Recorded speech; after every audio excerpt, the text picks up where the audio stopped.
Good morning students, welcome to Krishna institute online classes. Student, अपना आज organisational structure का जो है लास्ट टॉपिक है जो हम डिस्कस करने जा रहे हैं, that is differences between functional and divisional organisational structure. ठीक है, ये लास्ट टॉपिक है और इसको कराने का जो मेरा मेन पर्पस है वो ये है कि आपकी कंप्लीट चैप्टर की रिवीजन भी हो जाए। ठीक है, और आज की वीडियो को समझने के लिए लास्ट की 2 वीडियोस जो है वो आपको अटेंड करनी बहुत ज़रूरी है। एक वीडियो में मैंने फंक्शनल ऑर्गेनाइजेशनल स्ट्रक्चर का कंप्लीट आपको समझाया था, उसका एडवांटेज, उसकी लिमिटेशंस, और एक वीडियो में मैंने डिविजनल स्ट्रक्चर का जो है सारे टॉपिक्स कवर किए थे, उसके फीचर्स, उसके एडवांटेज और लिमिटेशन। ठीक है, उसके बाद आज की वीडियो में मैं डिफरेंस करवा रही हूँ, हमारा कंप्लीट चैप्टर रिवाइज हो जाएगा। स्टिल आपको कोई डाउट होंगे तो आप मुझसे कमेंट सेक्शन में आके पूछ सकते हैं। ठीक है, और नेक्स्ट आगे की जो है वीडियोस आपको लगातार मिलती रहें, इसके लिए आप चैनल को लाइक और सब्सक्राइब भी ज़रूर कर दें। ठीक है, थैंक यू। अभी हम आगे बढ़ते हैं, डिस्टिंक्शन करते हैं फंक्शनल और डिविजनल ऑर्गेनाइजेशनल स्ट्रक्चर का। ठीक है स्टूडेंट्स, तो आप फॉर्मेशन देखें पहले कि इन दोनों की फॉर्मेशन किस बेस पे होती है। जो फंक्शनल स्ट्रक्चर होता है उसकी फॉर्मेशन होती है on the basis of jobs, on the basis of job, or you can say on the basis of main functions performed by the organization, on the basis of main functions performed by an organization। जैसे कि functional में आप क्या करते थे, department बनाते थे, production department अलग, फाइनेंस डिपार्टमेंट अलग, ठीक है, परचेज डिपार्टमेंट अलग, ऐसे डिपार्टमेंट्स बन जाते थे ना मेन जॉब्स के बेसिस पे। जबकि डिविजनल ऑर्गेनाइजेशनल स्ट्रक्चर में फॉर्मेशन कैसे होती है, on the basis of products. यहाँ पर प्रोडक्ट्स के बेसिस पे जो है डिपार्टमेंट्स बनाए जाते हैं, यूनिट्स बनाई जाती है। यहाँ हम क्या करते थे, लाइक 2 तरह के प्रोडक्ट बन रहे हैं, मेटल है और सीमेंट है, तो हमने 2 अलग अलग यूनिट्स बना दी, मेटल के लिए अलग बना दी, सीमेंट के लिए अलग बना दी। अब मेटल में आगे प्रोडक्शन डिपार्टमेंट भी होगा, फाइनेंस भी होगा, परचेज भी होगा। उसी तरह सीमेंट का जो यूनिट है, सीमेंट की जो डिवीजन है, वहां पर प्रोडक्शन डिपार्टमेंट, फाइनेंस डिपार्टमेंट और परचेज डिपार्टमेंट अलग अलग होंगे और सेपरेटली अपने काम को करेंगे।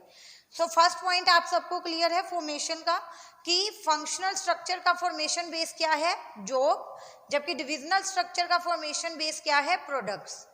अब आगे बात करते हैं स्पेशलाइजेशन। अब ऑब्वियस सी बात है कि यहाँ जॉब के बेसिस पे स्ट्रक्चर बनाया गया है, जॉब के बेसिस पे डिपार्टमेंट्स बनाए गए हैं, तो यहाँ पे आपको स्पेशलाइजेशन भी किस में मिलेगी, यहाँ आपको स्पेशलाइजेशन मिलेगी इन पर्टिकुलर वर्क, इन पर्टिकुलर जॉब और वर्क। एक जो काम आप कर रहे हो, ठीक है, जिस भी डिपार्टमेंट में हो, आप प्रोडक्शन डिपार्टमेंट में हो, आपको प्रोडक्शन में स्पेशलाइजेशन मिलेगा। आप परचेज डिपार्टमेंट में हो तो आपको उस तरह के काम को हैंडल करने का स्पेशलाइजेशन मिलेगा। आप मार्केटिंग डिपार्टमेंट में हो तो आपको सेल्स करने का स्पेशलाइजेशन मिलेगा। तो इस तरह से आप किसी एक काम में स्पेशलाइज होते हो, जबकि यहाँ पे आपको स्पेशलाइजेशन मिलता है, यहाँ पे आपको स्पेशलाइजेशन मिलता है पर्टिकुलर जॉब में, जबकि यहाँ पे आपको स्पेशलाइजेशन मिलता है एक प्रोडक्ट से रिलेटेड सारी एक्टिविटीज को हैंडल करने का।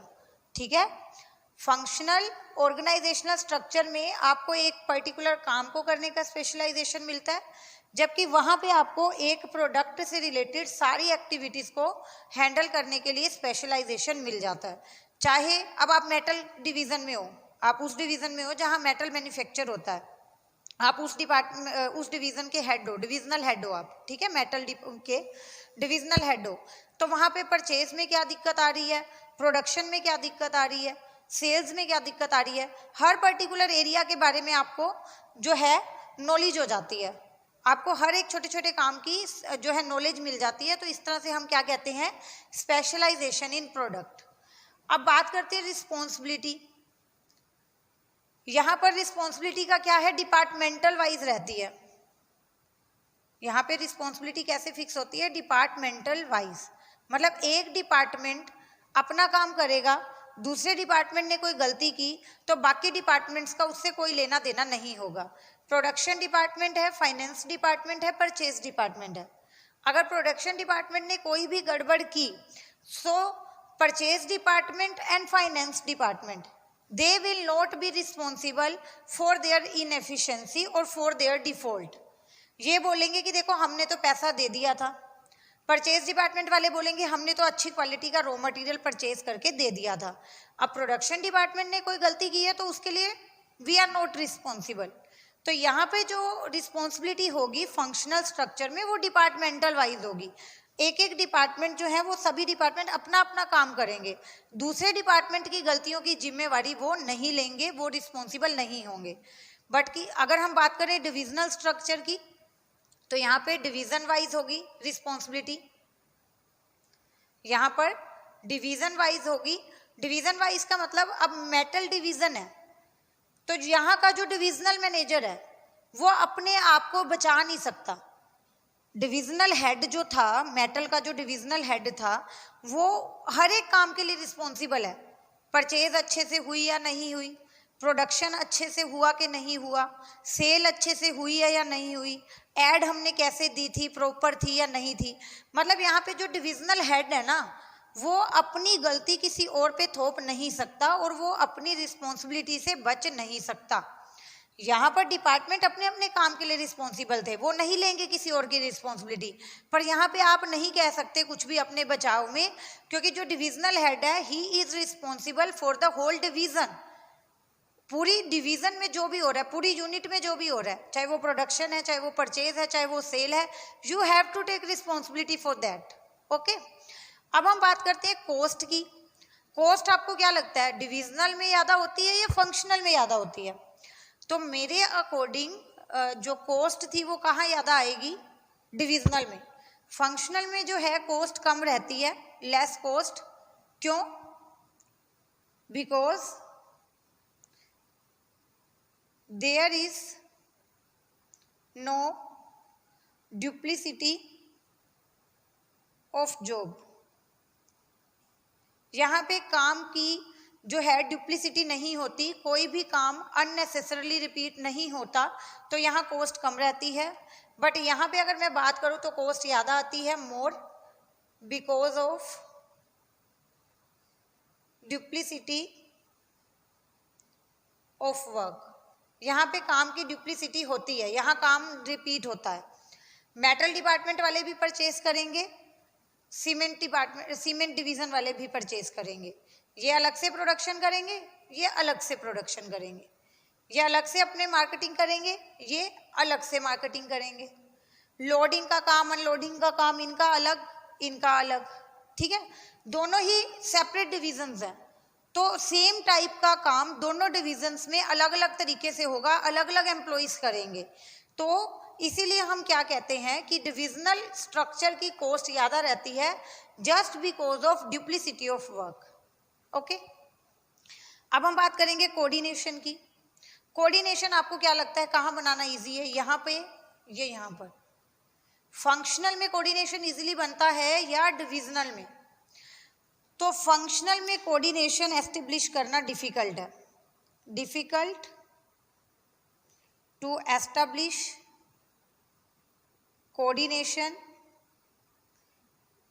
यहाँ पे डिफिकल्ट है कोऑर्डिनेशन को एस्टेब्लिश करना। इसके लिए आप जा सकते हैं लिमिटेशन ऑफ फंक्शनल स्ट्रक्चर में, आप इस फंक्शनल स्ट्रक्चर की लिमिटेशन चेक कर सकते हैं। उसमें मैंने अच्छे से समझाया था कि वहाँ पे कोऑर्डिनेशन एस्टेब्लिश करना डिफ़िकल्ट क्यों है, क्योंकि हर डिपार्टमेंट सिर्फ अपने बारे में सोचेगा।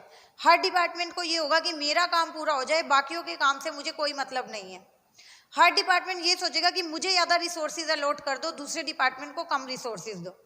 जेलसी की फीलिंग रहती है डिपार्टमेंटल वाइज। हर डिपार्टमेंट में जितने एम्प्लॉयज़ होते हैं दूसरे डिपार्टमेंट के एम्प्लॉयज़ के साथ उन्हें थोड़ा सा जेलसी फैक्टर रहता है। सबको ये लगता है कि हमारा डिपार्टमेंट अच्छा है और हम ही अच्छा काम कर रहे हैं, तो वहाँ पे जो है डिपार्टमेंटल वाइज जो है कोऑर्डिनेशन एस्टेब्लिश करना डिफ़िकल्ट हो जाता है। जबकि मैं यहाँ पे बात करूँ तो easy to establish coordination, easy to establish coordination। क्यों, मैं रीजन भी लिख देती हूँ यहाँ पर, because the whole division is headed by one divisional manager. एक डिविजनल मैनेजर होगा पूरे डिवीजन का, हर एक एक्टिविटी पे नज़र रखेगा, रिसोर्सेज कैसे अलॉट करने हैं डिपार्टमेंट्स को, कहाँ कौन सी दिक्कत आ रही है, कहाँ काम हो रहा है नहीं हो रहा, मतलब पूरी की पूरी डिवीज़न का एक डिविजनल मैनेजर है जो उसको हेड कर रहा है। तो एक पर्सन के लिए कोऑर्डिनेशन एस्टेब्लिश करना इजी हो जाएगा। जब दो या दो से ज़्यादा लोग होते हैं ना, तो वहाँ पे दिक्कत हो जाती है कि तू अच्छा काम कर रहा है मैं नहीं कर रहा, या मैं कर रहा हूँ तुम नहीं कर रहे, इस तरह से ये वाली बातें वहाँ पे होने लग जाती हैं। ठीक है, नाउ मैनेजरियल डेवलपमेंट की बात करें तो यहाँ पे लिमिटेड रहेगी ना, क्योंकि एक डिपार्टमेंट में एक ही तरह का काम हो रहा है, तो जो उस डिपार्टमेंट का मैनेजर होगा उसको वो एक ही तरह का काम करना आएगा। बट यहाँ पे अपना जो है वर्सेटाइल स्किल्स आप जो है इम्प्रूव कर सकते हो, क्योंकि एक डिवीजन में प्रोडक्शन भी हो रहा है, परचेज भी हो रहा है, मार्केटिंग भी हो रही है, फाइनेंस का काम भी देखना है, तो आपको हर फील्ड की थोड़ी थोड़ी नॉलेज हो जाएगी, और हर फील्ड में क्या प्रॉब्लम आ रही है उसको भी आप time to time sort out करोगे। तो जो डिविजनल मैनेजर होता है वो ज़्यादा वर्सेटाइल होता है, ज़्यादा एफिशिएंट होता है in comparison to departmental head. Divisional head की जो रिस्पॉन्सिबिलिटीज होती हैं वो ज़्यादा होती हैं, और वो अलग अलग प्रॉब्लम्स को time to time sort out करता है। तो डिविजनल हेड ज़्यादा एफिशिएंट हो जाता है, ज़्यादा फील्ड्स की नॉलेज हो जाती है उसको in comparison to departmental head. Departmental head क्या होगा, एक ही डिपार्टमेंट के साथ डील कर रहा है ना, तो उसकी नॉलेज लिमिटेड होगी। ओके, नाउ लास्ट में बात करें सुइटेबिलिटी की, कि फंक्शनल कहाँ सुइटेबल है और डिविजनल कहाँ सुइटेबल है। तो if in an organisation there is only one product to be sold, जहाँ पे सिर्फ एक प्रोडक्ट बनाया और बेचा जा रहा है, ठीक है,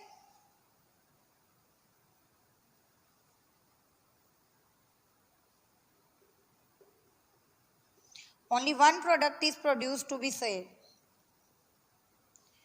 वहां पे तो क्या सुइटेबल है, functional. But if there are more than one product, there are two और मोर देन टू प्रोडक्ट्स, ठीक है, तो वहां पे क्या होता है, डिविजनल बेस्ट होता है in case of production of more than one product.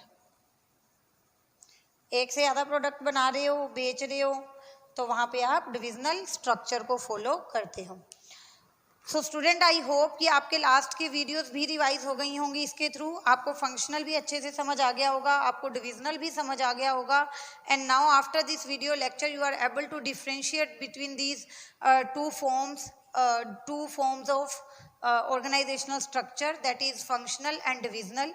जल्दी से आप इसका स्क्रीनशॉट लें, इसको नोट डाउन करें। फॉर्मेशन इसकी जॉब के बेस पे है, तो इसकी प्रोडक्ट्स के बेस पे है। स्पेशलाइजेशन, यहाँ एक काम में आप स्पेशलाइज होते हो, लेकिन वहाँ पर एक प्रोडक्ट से रिलेटेड हर एक्टिविटी में आप स्पेशलाइज हो जाते हो। यहाँ रिस्पॉन्सिबिलिटी डिपार्टमेंटल वाइज रहती है, जबकि यहाँ डिविजनल वाइज रहती है, पूरी डिवीजन के आप रिस्पॉन्सिबल होते हो। यहाँ पे कॉस्ट कम आती है क्योंकि ड्यूप्लिसिटी नहीं है, यहाँ पर ज़्यादा आती है just because of duplicity of work. Coordination यहाँ मुश्किल है एस्टेब्लिश करना, इसके लिए आप लिमिटेशन में जाके पढ़ लें। यहाँ पर इजी है एस्टेब्लिश करना, ये इसकी एक मेरिट भी मानी जाती है। मैनेजरियल डेवलपमेंट यहाँ लिमिटेड रहेगी, जबकि वहाँ वर्सेटाइल है, ज़्यादा है स्किल्स उसकी डिविजनल हेड की। सुइटेबिलिटी, अगर सिर्फ आप एक प्रोडक्ट बना रहे हो और बेच रहे हो तो आप फंक्शनल स्ट्रक्चर अडॉप्ट करोगे, बट अगर आप एक से ज़्यादा प्रोडक्ट्स बनाकर बेच रहे हो तो आप डिविजनल स्ट्रक्चर को अडॉप्ट करोगे। स्टूडेंट, आई होप आपको समझ आया है। नहीं समझ आया, थोड़े से भी डाउट हैं, प्लीज़ हमसे पूछिए, ठीक है, और नेक्स्ट वीडियो तक के लिए इतने ही टॉपिक्स को रिवाइज कीजिए। Thank you so much, bye bye.